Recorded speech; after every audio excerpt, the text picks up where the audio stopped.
कहा जाता है कि एक डायन अपना प्रतिशोध 7 जन्मों के बाद भी नहीं भूलती। एक बार अगर डायन किसी के घर को देख ले तो वो अपनी प्रतिज्ञा पूरी होने तक उसे नहीं छोड़ती। तकरीबन 60 साल पहले की बात है। पहाड़ों के बीच बसे एक छोटे से गांव नील पर्वत में अंकित नाम का एक युवक रहता था। पिछले कई दिनों से अंकित को कोई काम नहीं मिल रहा था, जिससे उसके घर में आर्थिक तंगी आ गई थी। इसीलिए काम की तलाश में वो अपने गांव से काफी दूर निकल आया था। ये सर्दियों की घनी कोहरे से ढकी शाम थी। सूरज अस्त हुए काफी देर हो चुकी थी और चारों ओर कोहरे ने ऐसा पहरा जमा लिया था कि 5 फीट दूर की चीज भी साफ दिखाई नहीं दे रही थी। इस घने कोहरे की वजह से अंकित उन पथरीली और घुमावदार पहाड़ी रास्तों में भटक गया था। डर और निराशा अंकित को जकड़ रही थी। तभी उसकी नजर एक विशाल और घने पीपल के पेड़ के नीचे बैठी एक आकृति पर पड़ी। वहां एक बाबा बैठे हुए अपनी चिल्लम फूंक रहे थे।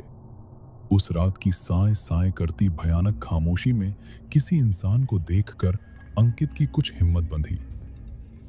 अंकित धीरे से चलकर बाबा के पास जाकर बैठ गया।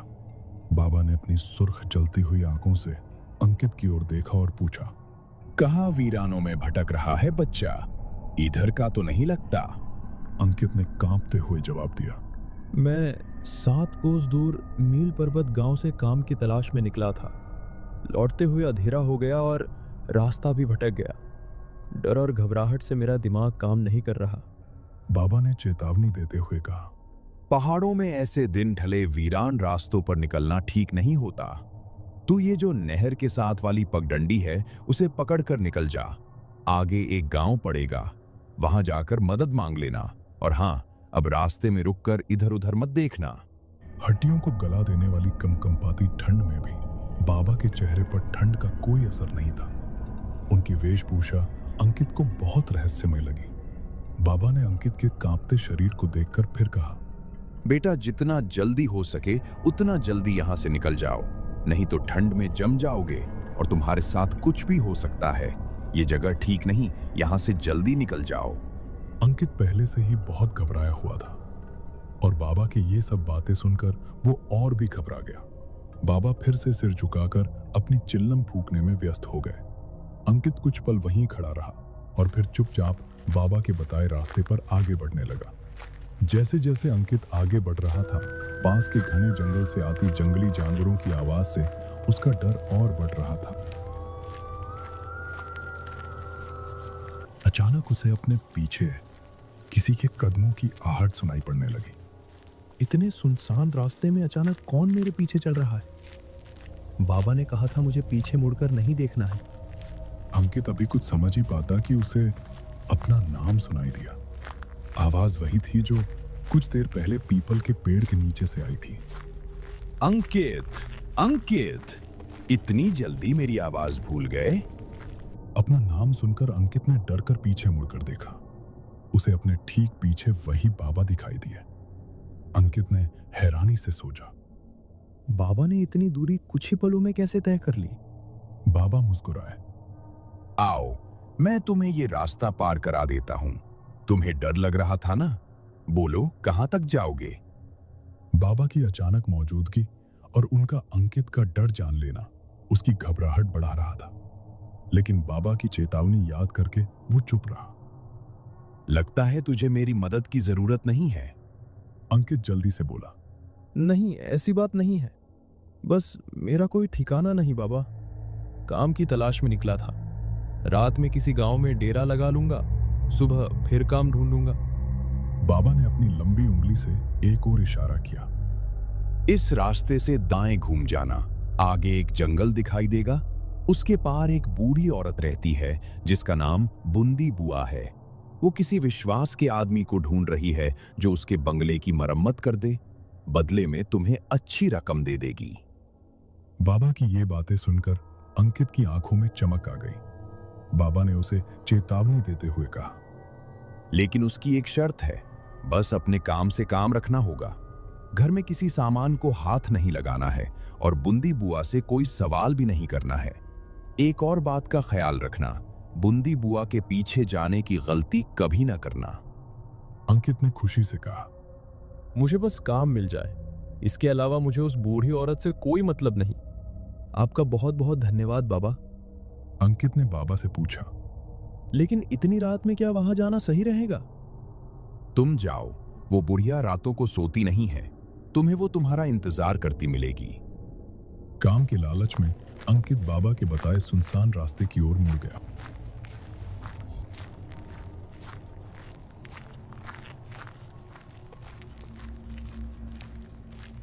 कुछ देर चलने के बाद अंकित को दूर एक पुराना सुनसान सा बंगला दिखाई दिया और सामने एक बूढ़ी औरत खड़ी थी। तभी उसने बोला, कौन हो? यहाँ क्या करने आए हो? अंकित ने जवाब दिया, माई, आपको मिस्त्री की जरूरत है, मैं आपका काम पूरा कर दूंगा। हाँ ठीक है, मुझे ज़्यादा सवाल करने वाले लोग पसंद नहीं। बातें नहीं, बस काम पर ध्यान देना। पैसे की चिंता मत कर, तेरी इच्छा से ज़्यादा ही मिलेगा। इतना कहने के बाद बूंदी बुआ उसे अपने साथ बंगले के अंदर ले गई। अंदर का माहौल कुछ अजीब था। जगह जगह छोटे छोटे आईने और अलग आकार की काले कपड़े से बनी गुड़िया दिखाई दे रही थी। गुड़ियों की आंखों से लाल रंग दिखाई दे रहा था, जिससे वे बहुत भयानक दिखाई दे रही थी। बुढ़िया ने उसे रात में ठहरने को एक कमरा दिखा दिया और अगले ही दिन रात से काम शुरू करवा दिया। इस आंगन को खोदकर यहाँ पर एक पक्का कुआं बनाना है, और हाँ, इसके आसपास चारों ओर दीवार बनाकर घेरा भी करना है। अंकित खुशी खुशी काम करने लगा। दिन भर बिना मुंह से चूं की भी आवाज किए वो अपने काम में लगा रहता। बदले में बूंदी बुआ उसे दुगनी मजदूरी और दोनों समय का अच्छा खाना खिला देती। एक सप्ताह के बाद काम पूरा हो गया। ये ले तेरा हिसाब। नील पर्वत गांव से आया है ना तू?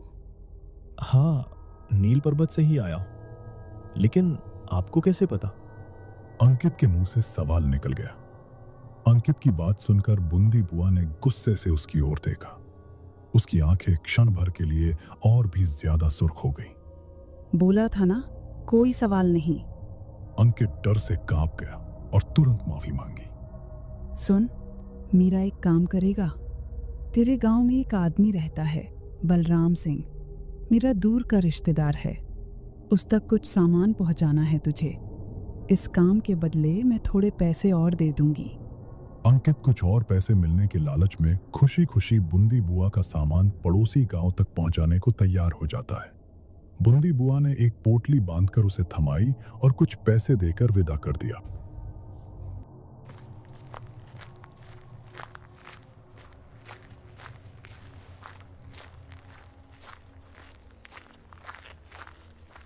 अंकित पोटली लेकर बलराम सिंह के घर पहुंच जाता है। जी, क्या आप ही बलराम सिंह हो? बलराम सिंह के लिए यह सामान उनकी किसी जानने वाली ने भिजवाया है। बलराम सिंह एक शांत दिखने वाले व्यक्ति थे।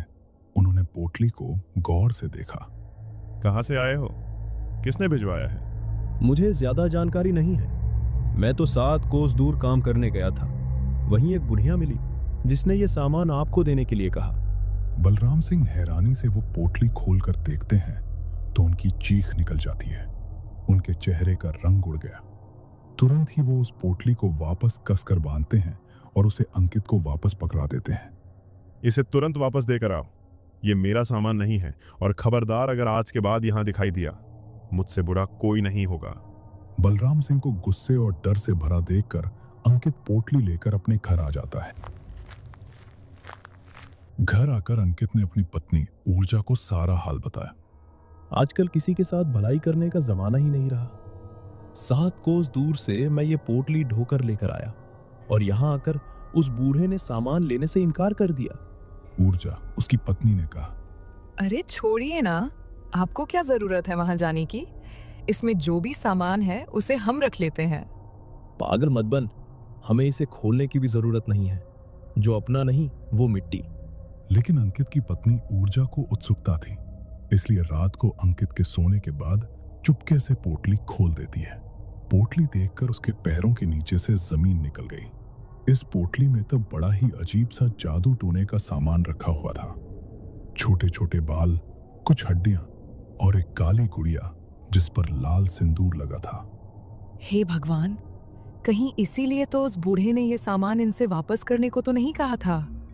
ऊर्जा डर और घबराहट से पसीने से तरबतर हो गई थी।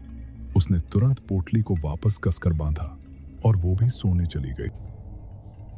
अगली सुबह उसने अंकित को जगाया। सुनिए जी, ये पोटली उस बुढ़िया को वापस देकर आइए, और चाहे जो हो जाए आप वहां एक पल को भी ठहरना मत। अंकित वो पोटली लेकर घर से निकलकर अभी कुछ ही दूर पहुंचा था कि बलराम सिंह के घर से रोने की आवाजें सुनाई दी। गांव के कुछ लोग भीड़ लगाए खड़े थे। अरे भाई, बड़ी बुरी मौत हुई बलराम काका और उनकी पत्नी की। लगता है किसी ने मारकर फांसी पर लटका दिया। लेकिन हैरानी की बात तो यह है कि कमरा अंदर से बंद था। ये किसी इंसान का काम नहीं हो सकता। पूरा शरीर ऐसे मरोड़ा हुआ था जैसे कोई कपड़े की गुड़िया को मरोड़ता है। अंकित को गांव वालों की बात सुनकर एक जोरदार झटका लगा। उसे बलराम सिंह की कही हुई बातें और पोटली देखने के बाद डर से सफेद पड़ा चेहरा याद आने लगा। न जाने क्या पहेली है इस पोटली की। कल बलराम काका को मैंने ये पोटली दी और आज सुबह उनकी मौत हो गई। इतना कहने के बाद वहां से निकल गया। अंकित तेजी से बुंदी बुआ के बंगले की ओर बढ़ा जा रहा था।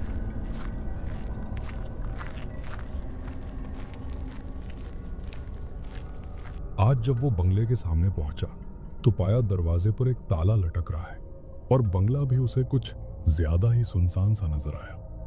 अंकित अब इस बंगले और बुढ़िया का सच जानना चाहता था, इसलिए वो अंदर घुस जाता है।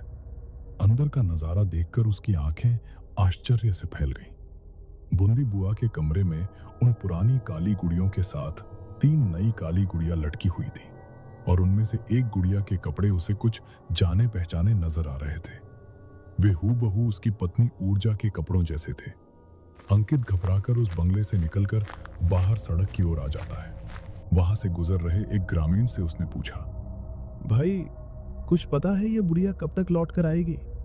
अंकित की बात सुनकर उस आदमी ने उसे ऊपर से नीचे तक घूरते हुए कहा, पागल वागल है क्या भाई? क्यों कह रहे हो भैया? क्योंकि यहाँ कोई नहीं रहता। 50 साल से लटका है ये ताला। और हाँ, भूत बंगला है ये। रात के समय भटकना भी नहीं उसके आसपास। क्या भूत बंगला? अंकित की रीढ़ में ठंडक दौड़ने लगी। भाई, मेरे दादा कहते थे किसी डायन का बंगला है ये। एक तांत्रिक था जिसने इस डायन की चोटी काटकर इसे जला दिया था। तब से ये बंगला ऐसे ही पड़ा हुआ है। कहते हैं आज भी रात के समय इस रास्ते से गुजरने वाले लोगों को वो डायन दिखाई दे जाती है और उस तांत्रिक का पता पूछती है। अपने सूखते हलक से अंकित ने अपना आखिरी प्रश्न किया, तांत्रिक कहाँ रहता है? सुना है उसने इस डायन को मारने के बाद ये काम छोड़ दिया और दूर किसी गांव में जाकर बस गया। उसकी पहचान अब किसी को नहीं पता। आदमी के जाने के बाद अंकित को सारी पहेली समझ में आ गई। जरूर बलराम सिंह वही तांत्रिक है जिसे वो ढूंढ रही थी, और उसे मारने के लिए उसने मुझसे इस पोटली में कोई तंत्र का सामान भिजवाया था जिसने बलराम सिंह और उनकी पत्नी की जान ले ली, और वो गुड़िया डायन की थी। अंकित कांपते हाथों से उस पोटली को उठाकर जंगल की ओर फेंककर अपने गांव लौट आता है। गांव आने के बाद उसने अपने घर का दरवाजा खोला तो उसके सामने का नजारा देखकर वो जम गया। उसे उसकी पत्नी ऊर्जा भी बलराम सिंह की तरह रहस्यमय हालत में फंदे से लटकी हुई दिखाई देती है। उसका शरीर भी मरोड़ा हुआ था। पत्नी के जाने से अंकित पूरी तरह टूट गया था। वो हर पल खुद को ही ऊर्जा की मौत का जिम्मेदार मान रहा था। आधी रात का समय था, तभी उसे अपने दरवाजे पर दस्तक सुनाई देती है। अंकित दरवाजा खोलता है। कुछ ही दूर पर पेड़ की ओट में काले कपड़े वाली बुढ़िया घूंघट के पीछे से झांकती हुई उसे नजर आती है। बुढ़िया की धीमी आवाज हवा में गूंजती है। अंकित ने समझ लिया, वो इस डायन के अंतहीन प्रतिशोध के चक्र में फंस चुका है। डायन ने अब उसे अपना नया मोहरा बना लिया था, जो उसका बदला लेने के लिए मजबूर था, क्योंकि जो पीछा छोड़ दे वो डायन नहीं